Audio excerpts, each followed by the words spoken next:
Hello friends, welcome back to my channel KY education.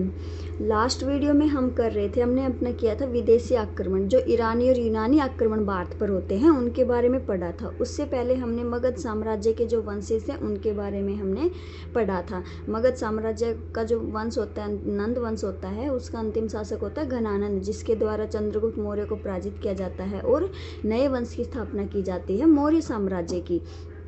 इसमें हम देखते हैं कि हमारा मगध साम्राज्य जो होता है वो किस प्रकार से एक विशाल साम्राज्य के रूप में उभरकर हमारे सामने आता है। मगध में मौर्य चंद्रगुप्त मौर्य के द्वारा मौर्य साम्राज्य की स्थापना कर दी जाती है। वो कौटिल्य की सहायता से, कौटिल्य यानी चाणक्य, चाणक्य यानी विष्णुगुप्त, ये तीनों एक ही नाम है। उनके कुटिल रणनीति के द्वारा एक तरह से क्या किया जाता है, चंद्रगुप्त मौर्य को प्रशिक्षित किया जाता है। वो प्रशिक्षित करता है पहले तो चंद्रगुप्त मौर्य को, और फिर उसी को एक तरह से अपना मोहरा बनाकर घनानंद पर अटैक करवा देता है, आक्रमण करवा देता है, और उसको हराकर पराजित करके चंद्रगुप्त मौर्य के द्वारा नए वंश की स्थापना कर दी जाती है, जो है हमारा मौर्य साम्राज्य। आज हम करेंगे अपना मौर्य साम्राज्य, इसके बारे में पढ़ेंगे, मौर्य साम्राज्य के बारे में। फिर मौर्य वंश की जानकारी के स्रोत देखो। मौर्य वंश की जानकारी हमें कहाँ से पता चलती है, मौर्य साम्राज्य के बारे में हमें कहाँ से पता चलती है? हमें दो सोर्सेज के द्वारा पता चलती है, साहित्यिक के द्वारा भी और पुरातात्विक स्रोतों के द्वारा भी। साहित्यिक स्रोतों में कौन कौन से हैं? अर्थशास्त्र, इंडिका, पुराण, मुद्रा राक्षस, बौद्ध एवं जैन धर्म। साहित्यिक स्रोतों में क्या है, कुछ पुस्तकें हैं, कुछ लेख हैं जो भारत के भी हैं, और उसमें जो भारत से बाहर जो यूनानी हैं, जो विदेशी यात्री आते थे, उनके द्वारा भी कुछ लेख लिखे गए हैं, बुक्स लिखी गई हैं, तो उनके द्वारा भी हमें पता चलता है मौर्य साम्राज्य के बारे में। और पुरातात्विक स्रोतों से, जो पुरातात्विक जो साक्ष्य हमें प्राप्त हुए हैं, जहाँ से हमें वस्तुएं प्राप्त हुई हैं, क्या पता चला है, पुरातात्विक स्रोतों के द्वारा भी हमें मौर्य साम्राज्य के बारे में पता चलता है। उनमें है अशोक के अभिलेख, अशोक के द्वारा जो अभिलेख लिखवाए गए हैं उनसे हमें पता चलता है। अशोक के अभिलेखों से हमें अशोक के बारे में पता चलता है, किस प्रकार से उन्होंने, पहले तो वो युद्ध होता है कलिंग का, फिर उनका धर्म परिवर्तन करता है वो अपना, तो उसके बारे में हमें, फिर बौद्ध धर्म को अपनाता है अशोक, तो उन सब चीज़ों के बारे में हमें अशोक के अभिलेखों से पता चलता है। फिर है भवन, जो मौर्य कालीन जो भवन बनाए गए थे, स्तूप हैं, गुफाएं जो बनाई गई थी, उनके द्वारा भी हमें मौर्य साम्राज्य को समझने में मदद मिलती है। फिर है जूनागढ़ अभिलेख, जो रुद्रदामन के द्वारा बनवाया गया था, जूनागढ़ का अभिलेख है, उससे भी हमें मौर्य साम्राज्य के बारे में पता चलता है। अब देखो अर्थशास्त्र, अर्थशास्त्र की रचना किसके द्वारा की जाती है? कौटिल्य के द्वारा, यानी चाणक्य के द्वारा अर्थशास्त्र की रचना की जाती है। अर्थशास्त्र से हमें क्या पता चलता है मौर्य साम्राज्य की जो राजनीतिक व्यवस्था है, जो राजनीतिक प्रशासन है, उसके बारे में हमें अर्थशास्त्र के से पता चलता है। इसकी रचना की थी कौटिल्य के द्वारा, अर्थशास्त्र की रचना की जाती है। फिर है इंडिका, इंडिका की रचना की गई मैगस्थनीज के द्वारा। कौन था मैगस्थनीज? ये यूनानी व्यक्ति था जो चंद्रगुप्त मौर्य के दरबार में राजदूत बनकर आया था और रहता था। पहले इस सेल्यूकस निकेटर का राजदूत था, उसके बाद फिर उन्होंने, जब संधि होती है चंद्रगुप्त मौर्य सेल्यूकस के बीच, तो क्या करता है, मैगस्थनीज को चंद्रगुप्त मौर्य के दरबार में राजदूत बनाकर भेज देता है। तो इसी मैगस्थनीज ने चंद्रगुप्त मौर्य के दरबार में रहकर मौर्य साम्राज्य को जाना, समझा, और जो भी उनको लगा तो उसका वर्णन उन्होंने इंडिका नामक पुस्तक लिखी है मौर्य साम्राज्य के ऊपर, और जिसका वर्णन हमें इंडिका में देखने को मिलता है। मौर्य साम्राज्य के बारे में इसकी रचना की थी मैगस्थनीज के द्वारा, इंडिका पुस्तक की रचना की गई थी। फिर अब पुराणों में, हमारे जो ब्राह्मण साहित्य हैं उनमें पुराण है, उनके द्वारा भी हमें मौर्य साम्राज्य के बारे में कुछ जानकारी मिलती है। मुद्रा राक्षस, नेक्स्ट है मुद्रा राक्षस, इसकी रचना की थी विशाखदत्त के द्वारा। मुद्रा राक्षस की रचना की जाती है विशाखदत्त के द्वारा। इससे हमें क्या पता चलता है, इससे हमें जो चाणक्य हैं हमारे, कौटिल्य हैं, उन्होंने जो कुटिल रणनीति अपनाई थी मौर्य साम्राज्य को स्थापित करने में, किस प्रकार से उन्होंने चंद्रगुप्त मौर्य को प्रशिक्षित किया और एक तरह से रणनीति बनाई, और फिर घनानंद को पराजित किया जाता है, तो उस चीज़ों के मौर्य साम्राज्य की यानी स्थापना के बारे में हमें मुद्रा राक्षस से हमें पता चलता है। बौद्ध एवं जैन धर्म से भी हमें मौर्य साम्राज्य के बारे में कुछ जानकारी मिलती है।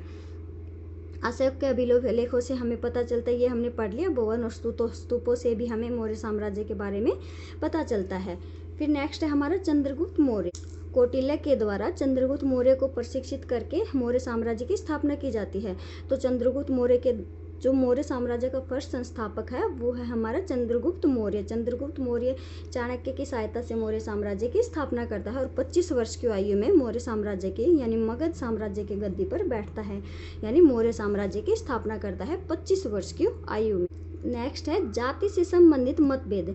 चंद्रगुप्त मौर्य के बारे में हमें बहुत से मतभेद देखने को मिलते हैं। उनकी जाति को लेकर विभिन्न इतिहासकारों में मतभेद हैं। एक तरह से अगर देखें तो साहित्य, ब्राह्मण साहित्य में भी, मुद्रा राक्षस, बौद्ध एवं जैन साहित्य, तो हमें इन सभी में विभिन्न मतभेद देखने को मिलते हैं। ब्राह्मण साहित्य क्या बताता है उनको? ब्राह्मण साहित्य उनको शूद्र जाति का बताता है। ब्राह्मण साहित्य हमारे जो पुराण हैं वो उन्हें शूद्र जाति का बताते हैं। और मुद्रा राक्षस, जिसने विशाख दत्त ने मुद्रा राक्षस की रचना की है, वो हमें वृषल, यानी वो चंद्रगुप्त मौर्य को वृषल का मीनिंग होता है निम्न जाति का, ये भी उनको निम्न जाति का ही व्यक्ति बताते हैं।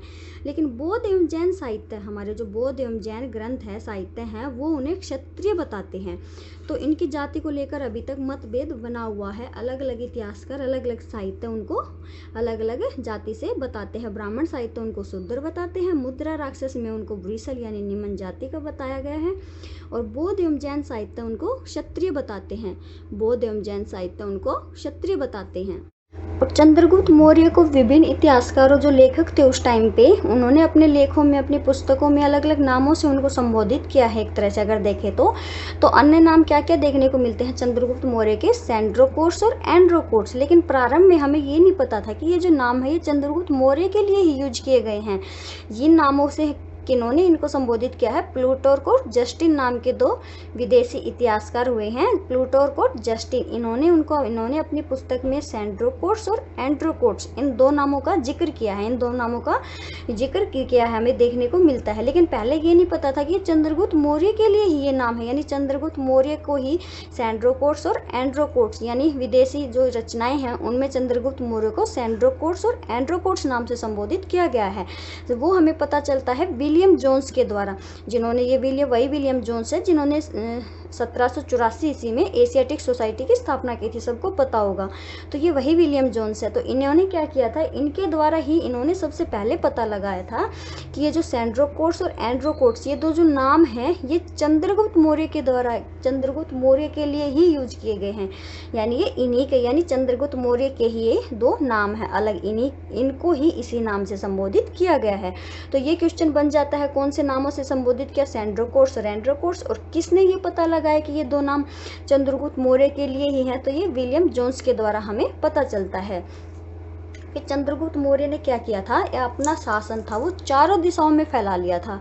यानी पश्चिमोत्तर सीमा प्रांत है हमारी, उत्तर और पश्चिम के बीच की जो सीमा प्रांत है, उस पर भी अपना अधिकार जमा लिया था। सिकंदर मान से युद्ध होता है, फिर सेल्यूकस निकेटर के जो युद्ध होता है, उसमें चंद्रगुप्त मौर्य को पश्चिम प्रांत प्राप्त हो जाता है। पश्चिमोत्तर प्रांत, जो उत्तर और पश्चिम का जो बीच का भाग है, वो चंद्रगुप्त मौर्य को प्राप्त हो जाता है। तो एक तरह से चारों दिशाओं चंद्रगुप्त मौर्य के अधीन हो जाती हैं। उत्तर से दक्षिण तक विस्तार है और पूर्व से पश्चिम तक, चारों दिशाओं में ही चंद्रगुप्त मौर्य क्या करते हैं? मगध साम्राज्य का विस्तार कर लेते हैं।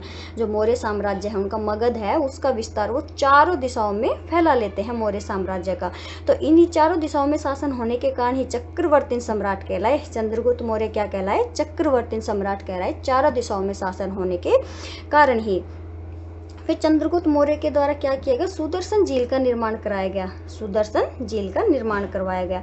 ये चंद्रगुप्त मौर्य के द्वारा इसका निर्माण करवाया गया था। फिर इस झील का टाइम पे जैसे रेनोवेशन होता है, हर चीज़ को जरूरत होती है, तो उस तरह से इस झील का भी रेनोवेशन किया गया। जो फर्स्ट रेनोवेशन किया गया, इस झील का फर्स्ट रेनोवेशन किया गया, वो किया गया रुद्रदामन के द्वारा, जिसने, जो जूनागढ़ अभिलेख से हमें पता चलता है, रुद्रदामन ने यानी सुदर्शन झील का रेनोवेशन करवाया। इसके बारे में हमें जूनागढ़ अभिलेख से पता चलता है। और ये रुद्रदामन किस वंश से था? शक वंश का शासक था। फिर इसका सेकंड रेनोवेशन किया जाता है। सुदर्शन झील का निर्माण तो किया गया चंद्रगुप्त मौर्य के द्वारा, और सेकंड रेनोवेशन फिर किया जाता है स्कंदगुप्त के द्वारा, जो कि गुप्त वंश का शासक था। इसके बारे में भी हमें जूनागढ़ अभिलेख से ही पता चलता है। जूनागढ़ अभिलेख से ही हमें इस झील के रेनोवेशन के बारे में पता चलता है। फर्स्ट जो रेनोवेशन किया जाता है, जो मरम्मत कराई जाती है, वो रुद्रदामन के द्वारा की जाती है, और जो सेकंड मरम्मत कराई जाती है वो स्कंदगुप्त के द्वारा कराई जाती है, जो कि गुप्त वंश का शासक था। फिर चंद्रगुप्त मौर्य के राजनीतिक प्रशासन क्षेत्र में हमें एक और परिवर्तन देखने को मिलता है, जो कि सेल्यूकस से युद्ध, चंद्रगुप्त मौर्य का सेल्यूकस निकेटर से जो युद्ध होता है वो मोस्ट इंपॉर्टेंट है। इसी के द्वारा चंद्रगुप्त उत्तर पश्चिमोत्तर जो सीमा प्रांत है उसको विजित कर एक तरह से चक्रवर्ती सम्राट बन जाता है। चारों दिशाओं पर अपना विस्तार, अपना अधिकार जमा लेता है चंद्रगुप्त मौर्य। तो यह युद्ध किया जाता है सेल्यूकस निकेटर और चंद्रगुप्त मौर्य के बीच, जो कि बैक्ट्रिया का शासक था। सेल्यूकस निकेटर के बीच कब होता है? 304 और 305 के बीच में होता है, BC यानी ईसा पूर्व में होता है। यह युद्ध होता है। सेल्यूकस निकेटर कौन था? सेल्यूकस निकेटर यह सिकंदर का सेनापति था एक तरह से।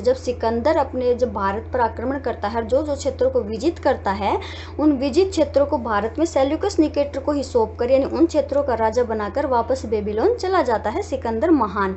तो इसी सेल्यूकस निकेटर के साथ चंद्रगुप्त मौर्य का युद्ध होता है। युद्ध नहीं होता, लेकिन वो संधि कर लेते हैं।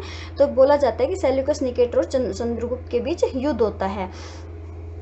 तो युद्ध होता है और फिर इसमें क्या करते हैं, जो संधि की जाती है उसमें क्या होता है, जो सेल्यूकस निकेटर के जो विजित क्षेत्र थे, काबुल, कंधार, मकरान और हेरात, चंद्रगुप्त मौर्य को दे दिए जाते हैं। इसी के द्वारा चंद्रगुप्त मौर्य पश्चिमोत्तर सीमा प्रांत पर अपना अधिकार या विस्तार हो जाता है। इन्हीं क्षेत्रों के द्वारा अपना विस्तार कर लेता है। फिर जो सेल्यूकस निकेटर क्या करता है, बेटी हेलेना का विवाह चंद्रगुप्त मौर्य से करता है। सेल्यूकस निकेटर अपनी बेटी हेलेना का विवाह चंद्रगुप्त मौर्य से कर देता है। फिर सेल्यूकस ने अपने राजदूत मेगास्थनीज को चंद्रगुप्त मौर्य के दरबार में भेजा। इस संधि में एक और बात क्या की जाती है, सेल्यूकस निकेटर ने अपना राजदूत जो मेगास्थनीज नामक व्यक्ति है उसको चंद्रगुप्त मौर्य के दरबार में भेजता है, और यही मेगास्थनीज क्या करता है, चंद्रगुप्त मौर्य के दरबार में रहकर इंडिका की रचना करता है। फिर उसके संधि के बदले में चंद्रगुप्त मौर्य क्या देता है, सेल्यूकस निकेटर को 500 हाथी देता है। चंद्रगुप्त मौर्य के द्वारा 500 हाथी सेल्यूकस निकेटर को दिए जाते हैं।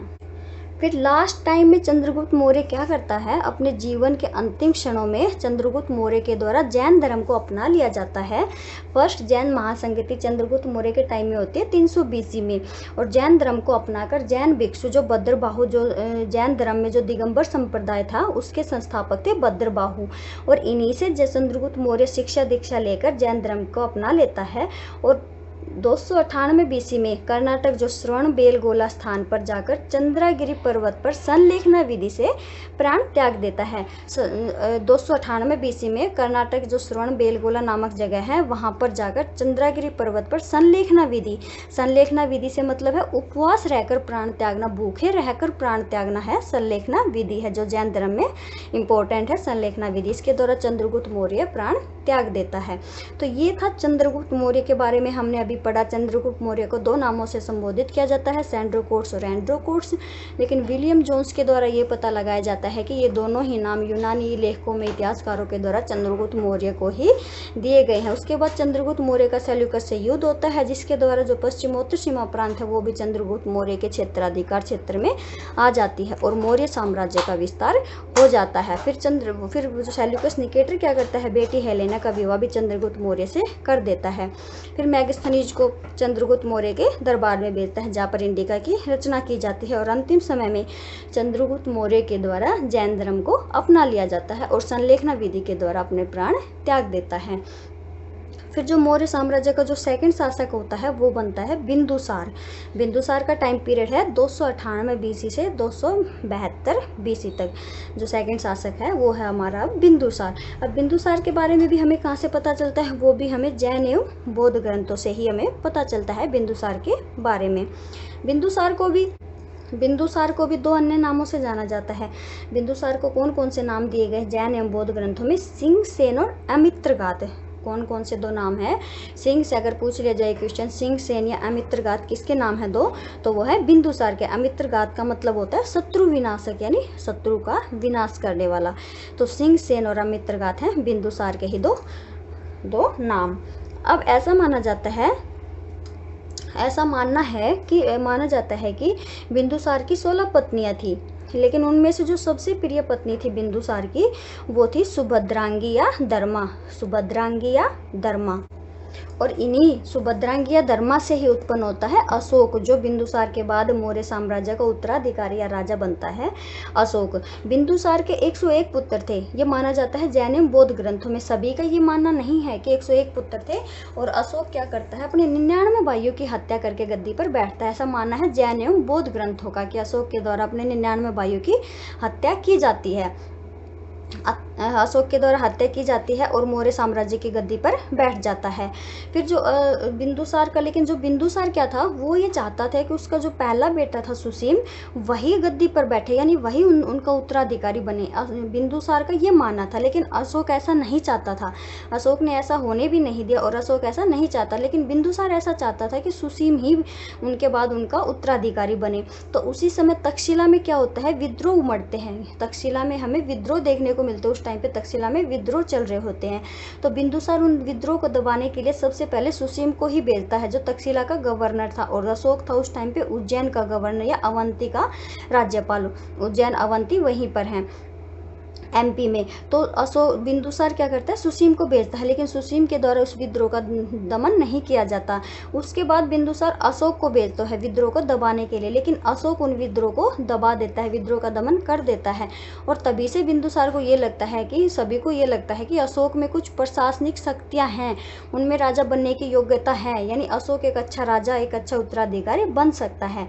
तो इसके बाद अशोक में राजा बनने की इच्छा होती है और अशोक के द्वारा अपने सभी भाइयों की हत्या की जाती है, 99 भाइयों की, सिवाय एक भाई के जिनका नाम है तिस। इनकी हत्या नहीं करता है। जो अशोक इनको कहाँ का शासक बनाता है, सिंघल का, श्रीलंका में वहाँ का शासक इनको बना देता है। अपने एक भाई की हत्या नहीं करता है, अपने 99 भाइयों की हत्या करता है और एक भाई की हत्या नहीं करता है, उसका नाम है तिस। फिर नेक्स्ट पॉइंट है जो बिंदुसार के बारे में हमें याद रखने हैं, 2 विदेशी राजदूत बिंदुसार के दरबार में आए। कौन कौन से आए, चंद्रगुप्त मौर्य के दरबार में तो आता है मेगास्थनीज। चंद्रगुप्त मौर्य के तो दरबार में हमने पढ़ा था मेगास्थनीज आया था, जिन्होंने इंडिका की रचना की थी। और बिंदुसार के दरबार में आते हैं डायमेकस, जो था सीरिया से, और डायनोसिस मिस्र से। डायमेकस सीरिया से और डायनोसिस मिस्र से। तो यही बस बिंदुसार के बारे में ज़्यादा कुछ पढ़ने को नहीं है। बिंदुसार के बारे में यही 1-2 इंपॉर्टेंट बातें हैं कि तक्षशिला के विद्रोह को दबाने के लिए पहले अपने पुत्र सुसीम को भेजता है, सुसीम उस विद्रोह का दमन नहीं कर पाता, फिर अशोक को भेजता है। और 2 जो राजदूत आए दरबार में, उनका नाम याद रखना जरूरी है, डायमेकस और डायनोसिस, जो मिस्र से था, और डायमेकस है सीरिया से। फिर आता है, फिर जो उत्तराधिकारी बनता है बिंदुसार का बेटा जो बनता है अशोक। फिर आता है नेक्स्ट उत्तराधिकारी है अशोक। अशोक का टाइम पीरियड क्या है, 269 बीसी से 232 बीसी के बीच। ये जो 4 साल का गैप है, ये इसीलिए है क्योंकि यह माना जाता है कि अशोक ने अपने गद्दी को प्राप्त करने के लिए अपने 99 भाइयों की हत्या की थी। और यही गैप जो 4 साल का टाइम पीरियड हमें देखने को मिलता है, ये इसी टाइम का है कि अशोक के द्वारा अपने 99 भाइयों की हत्या की जाती है और उसके बाद वह गद्दी पर बैठता है। अशोक इससे पहले, मगध का राजा बनने से पहले अशोक कहाँ का राज्यपाल था, अवंती का राज्यपाल, यानी उज्जैन का गवर्नर था। तो ये क्वेश्चन भी बन जाता है। अशोक मौर्य साम्राज्य का राजा बनने से पहले, मतलब मगध का राजा बनने से पहले कहाँ का उपराजा था, तो कहाँ का था, अवंती या उज्जैन का राज्यपाल था। चाणक्य का शिष्य राधा गुप्त, भाइयों की हत्या। तो अशोक क्या करता है, अशोक जब अपने 99 भाइयों की हत्या करता है, उसमें उनकी सहायता कौन करता है, राधा गुप्त के द्वारा उसकी सहायता की जाती है, जो कि चाणक्य का शिष्य था राधा गुप्त। और इसी के द्वारा अशोक अपने भाइयों की हत्या करता। अशोक ऐसा अकेला नहीं करता, तो राधा गुप्त के द्वारा उसको सहायता प्रदान की जाती है। अब भारतीय इतिहास में अगर हम देखें, सबसे प्राचीन अभिलेख हमें जो देखने को मिलते हैं, वो हमें अशोक के देखने को मिलते हैं। हमारे प्राचीन भारतीय इतिहास में सबसे पुराने अभिलेख हमें अशोक के ही देखने को मिलते हैं। यह हमें किस लिपि में प्राप्त हुए हैं, खरोष्टी लिपि में एवं ब्राह्मी लिपि में। अशोक के अभिलेख हमें मिलते हैं खरोष्टी लिपि एवं ब्राह्मी लिपि में देखने को मिलते हैं। लेकिन ये अभिलेख है, इनमें ये खरोष्टी लिपि और ब्राह्मी लिपि में थे। तो इन अभिलेखों को सबसे पहले जिन्होंने पढ़ा, जिनको सफलता प्राप्त हुई पढ़ने में, तो उनका नाम है जेम्स प्रिंसेप ने पढ़ा 1837 में। इन अभिलेखों को जेम्स प्रिंसेप के द्वारा 1837 में सबसे पहले पढ़ा गया। अशोक के द्वारा 14 शिलालेखों की रचना की गई, वह 7 स्तंभ लेख मिले हैं। इसमें हमें क्या मिले हैं, पुरातात्विक स्रोतों में जो अशोक के द्वारा लिखवा शिलालेख हैं और जो स्तंभ मिले हैं, तो शिलालेखों की संख्या है 14 और 7 स्तंभ लेख, यानी शिलाओं पर जो लेख लिपि लिखी गई उनको हम बोलते हैं शिलालेख, और स्तंभों पर जो लेख मिले हैं, जो लिपि मिली है, उनको हम बोलते हैं स्तंभ लेख। इनकी संख्या है 7 और शिलालेखों की संख्या है, शिलाओं यानी पत्थरों पर, लकड़ियों पर जो लेख लिखे गए हैं उनको बोलते हैं शिलालेख है, शिला पत्थरों पर। तो इनकी संख्या है 14। फिर अशोक के नामों के बारे में भी हमें देखने को मिलता है। अशोक का जो नाम है वो अशोक हमें कहाँ से मिला, कहाँ से पता चला कि अशोक का नाम अशोक है, तो मास्की अभिलेख में अशोक का नाम मिला है अशोक वर्धन। तो यहीं से हमें पता चलता है अशोक के नाम के बारे में। तो ये क्वेश्चन भी आ जाएगा कि अशोक के नाम के बारे में हमें कहाँ से पता चला है, तो मास्की अभिलेख में हमें मिला है अशोक वर्धन नाम, और यहीं से हमें अशोक का नाम अशोक पता चलता है। और गुर्जरा अभिलेख से हमें अशोक का नाम देखने को मिला है देवनाम प्रिय। अशोक का हमें एक दूसरा नाम भी देखने को मिला है, जो गुर्जरा अभिलेख है उसमें हमें अशोक का नाम देखने को मिला है देवनाम प्रिय। तो ये दो नाम हमें देखने को मिलते हैं अशोक के, मास्की अभिलेख में अशोक वर्धन और गुर्जरा अभिलेख में देवनाम प्रिय। अशोक के हमें 2 विवाह देखने को मिलते हैं। अशोक के 2 विवाह के बारे में पता चलता है साक्ष्यों के आधार पर। तो पहला विवाह जो अशोक का हुआ था वो हुआ था उज्जैन की राजकुमारी से। अशोक का पहला विवाह हुआ था उज्जैन की राजकुमारी से, महादेवी से, जिससे उन्हें एक बेटा प्राप्त हुआ महेंद्र जिसका नाम था, और एक बेटी थी जिसका नाम था संघमित्रा। इन्हीं को अशोक ने श्रीलंका भेजा था बौद्ध धर्म का प्रचार प्रसार करने के लिए। तो ये क्वेश्चन पूछ लिया जाता है कि बेटा महेंद्र और बेटी संघमित्रा को अशोक ने कहाँ भेजा था बौद्ध धर्म का प्रचार प्रसार करने के लिए, तो श्रीलंका। यह क्वेश्चन इस तरह से पूछ लिया जाएगा, अशोक ने बौद्ध धर्म का प्रचार प्रसार करने के लिए श्रीलंका किसको भेजा था, तो बेटा महेंद्र और बेटी संघमित्रा को। फिर दूसरा विवाह जो अशोक का था वो था कलिंग युद्ध के बाद अशोक ने जो दूसरा विवाह किया था कलिंग की राजकुमारी मारुवाकी से, और इन्हीं से उनका पुत्र हुआ था कुणाल, जो कि बाद में उनका उत्तराधिकारी भी बनता है। अशोक के वंशजों के बारे में, एक तरह से जो अशोक के बाद जो वंशज हुए थे मौर्य साम्राज्य के, उनके बारे में इतनी जानकारी नहीं मिलती है, और ना ही वो इतने इंपॉर्टेंट होते हैं, उनके बारे में ना ही पढ़ने को इतना मिलता है, ना ही इतना देखने को मिलता है। तो यही इंपॉर्टेंट है अशोक तक। उसके बाद होते हैं फिर कुणाल बनते हैं, कुणाल के बाद बनते हैं उत्तराधिकारी दशरथ, जो अशोक के पोते भी थे एक तरह से दशरथ, ये उत्तराधिकारी बनते हैं। लेकिन फिर बाद में हमें जो अंतिम सम्राट होता है उनके बारे में जानकारी रखनी होती है, बीच वाले इसमें इतने इंपॉर्टेंट नहीं है मौर्य साम्राज्य के। तो इसी मारुवाकी से उनका उत्तराधिकारी कौन हुआ था, कुणाल, यही उत्तराधिकारी बनते हैं।